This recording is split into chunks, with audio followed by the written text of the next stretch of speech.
Pessoal, então vamos dar continuidade aqui ao nosso assunto. Vamos relembrar o assunto da aula passada, que é o número de Reynolds. Não sei se vocês lembram, o número de Reynolds ele serve para identificar se um escoamento ele é laminar ou turbulento.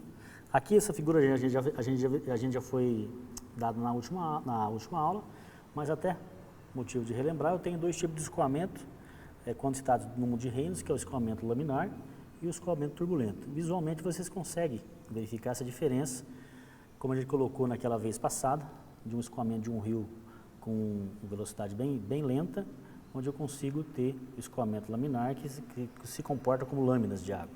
E o escoamento turbulento é o escoamento mais bagunçado, onde que as partículas não têm uma posição definida.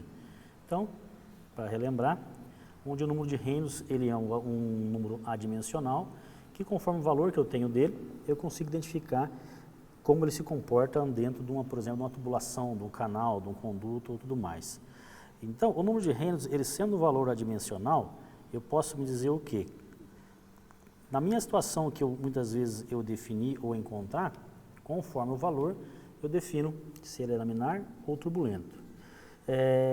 O número de Reynolds, ele é dado por essa forma, vocês viram aí, eu já coloquei na aula passada, ρVd sobre Ni, onde ρ é a massa específica do fluido, você já sabe que se for água é 1000 kg por metro cúbico, a viscosidade do fluido, no caso de água, também é um valor constante, é 1 vezes 10 a menos 3, não muda. A velocidade do escoamento vocês têm condições de encontrar com a vazão e a área de um tubo ou do canal, e o diâmetro da tubulação, esse valor é dado. Então, se o número de Reynolds for menor que 2000, é escoamento laminar, ou seja, se enquadra nessa situação aqui, ó, tanto de um rio, por exemplo, como um tubo. Entre 2000 e 2400 é um escoamento de transição. A gente não vai trabalhar com esse valor aqui, porque isso aqui é mais para questão de laboratório, experimentos é uma coisa mais específica. E o Reynolds, se ele der 2400, ele se enquadra como escoamento turbulento, que é esse tipo de escoamento aqui, para vocês visualizarem, de um rio, mas também se apresenta dentro de uma tubulação de alguma instalação hidráulica específica. Bom, um dos fatores que a gente vai ver hoje, que é novidade, já não foi dado na aula passada, é o fator de atrito. O que é fator de atrito, pessoal? Esse fator de atrito é um coeficiente de resistência que a gente consegue identificar e visualizar, por exemplo, assim, dentro de um tubo. Vamos pensar assim, se eu tiver um tubo bem liso, um tubo, por exemplo, de vidro, vocês concordam que no interior desse tubo, a parede dele é bem lisa. Se você passar a mão nessa parede de um tubo de vidro, ela vai ser bem lisa. Agora vamos pensar então num tubo de concreto. Um tubo de concreto onde que a parede dele tem uma certa rugosidade, uma certa aspereza. Então, essa característica que vocês conseguem identificar assim entre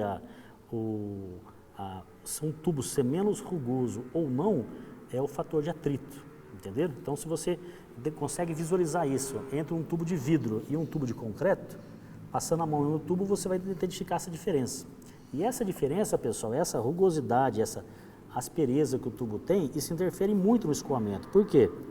Como o escoamento ele tem uma certa velocidade dentro de um tubo, num conduto, quanto mais liso for esse conduto internamente, mais fácil o fluido escoa por ali. Por exemplo, a água. A água escoa com mais facilidade dentro de um tubo de vidro como de um tubo de concreto. Imagine, por exemplo, um escoamento com uma velocidade muito alta. Essa rugosidade, essa aspereza faz diferença no escoamento. Vocês vão ver mais à frente, no final dessa disciplina, bem como na hidráulica, que é um dos fatores principais no cálculo de dimensionamento de uma tubulação, é a perda de carga, que está veiculado diretamente a essa aspereza do tubo, entendeu?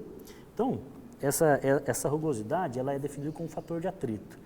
O que é? Vamos ver a teoria aqui que fala. Fator de atrito, ou coeficiente de resistência Darcy-Weisbach, é algumas vezes citado como fator de fricção, ou representado pela letra F. É um parâmetro adimensional que muitas vezes é usado aqui para calcular a perda de carga na tubulação devido ao atrito que o fluido tem ao passar por esse tubo.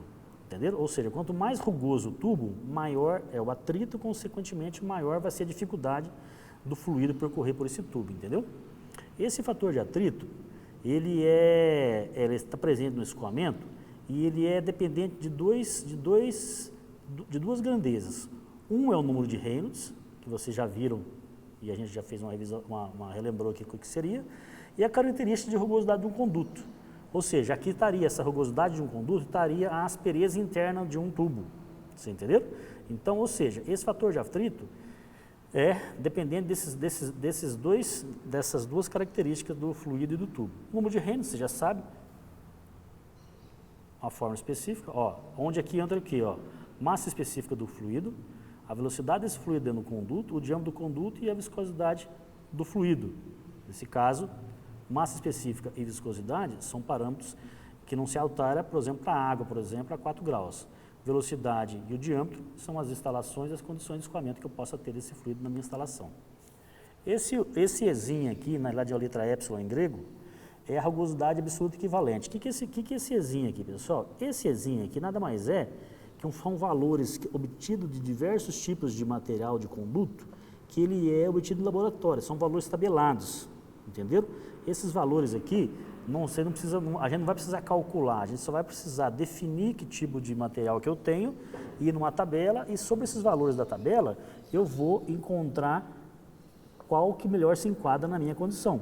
Então, isso aqui é a rugosidade do tubo. A rugosidade juntamente com o número de Reynolds, eu tenho a rugosidade relativa e que junto com o número de Reynolds vou conseguir encontrar o fator de atrito. Entenderam? Vamos verificar aqui depois o sequenciamento que vocês vão entender de forma mais simples. Então, a rugosidade absoluta, ela nada mais é do que a característica do tubo. Cada material de tubo tem um valor disso aqui. O diâmetro do tubo é um valor que é dado, vocês conseguem identificar num problema quando ele é dado. E quando eu pego a rugosidade absoluta dividido pelo diâmetro, eu também tenho o termo com rugosidade relativa.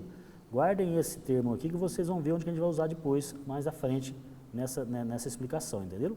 Então, ou seja, esses dois parâmetros é que juntamente com o diâmetro do tubo me dá condições depois para mim encontrar o fator de atrito, que é uma grandeza que eu vou utilizar no meu dimensionamento de um tubo, por exemplo, ou de uma condição hidráulica, onde que o fator de atrito é uma importante característica, que é aquilo que eu falei, reflete diretamente no escoamento de um tubo, entendeu?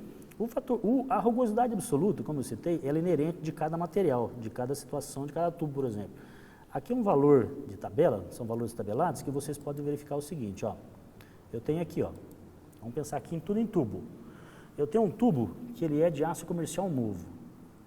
O Ezinho, ou a rugosidade absoluta, ele é 0,045. Professor, mas que unidade? Ó, pessoal, está em milímetro. Entenderam? Então, cada material aqui que eu consigo a composição dele, ele tem uma rugosidade absoluta relacionada a ele. Entenderam? Ó, então, o aço comercial novo, a rugosidade absoluta é 0,045. Se eu tenho um aço laminado novo, ele é de 0,04 a 0,1. Ó, ou seja, eu tenho o mínimo e tenho o máximo. Professor, qual que eu adoto? Você pode adotar o mínimo, pode adotar o máximo ou o valor intermediário entre eles. Ah, eu vou fazer um projeto.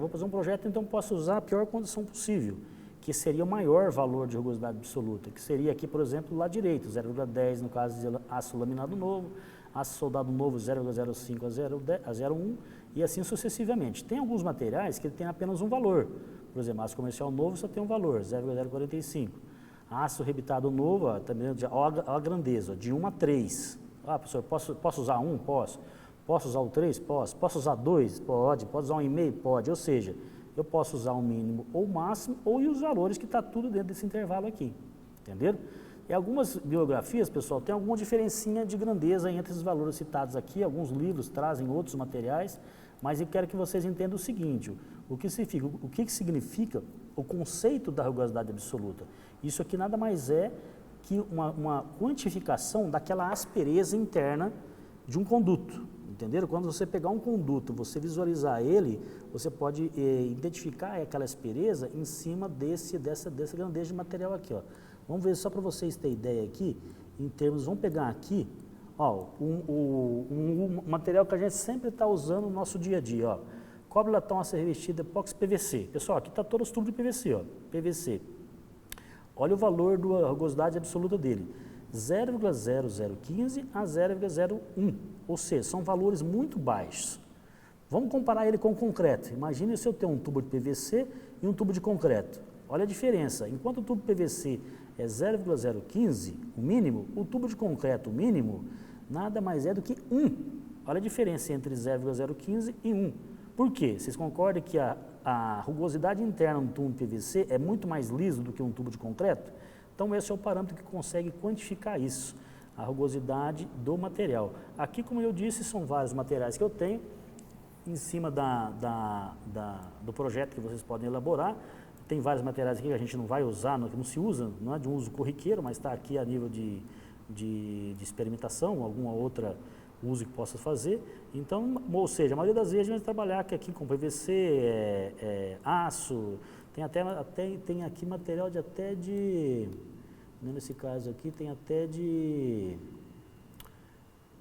madeira, mas madeira não, nesse caso aqui não tem. Tem umas tabelas que tem até tubo revestido de madeira. Aqui não é nosso caso, não é nosso caso do dia a dia, corriqueiramente se usa. Então, entendam esse conceito. O que é rugosidade absoluta equivalente? Se eu tenho aqui na minha apresentação, no meu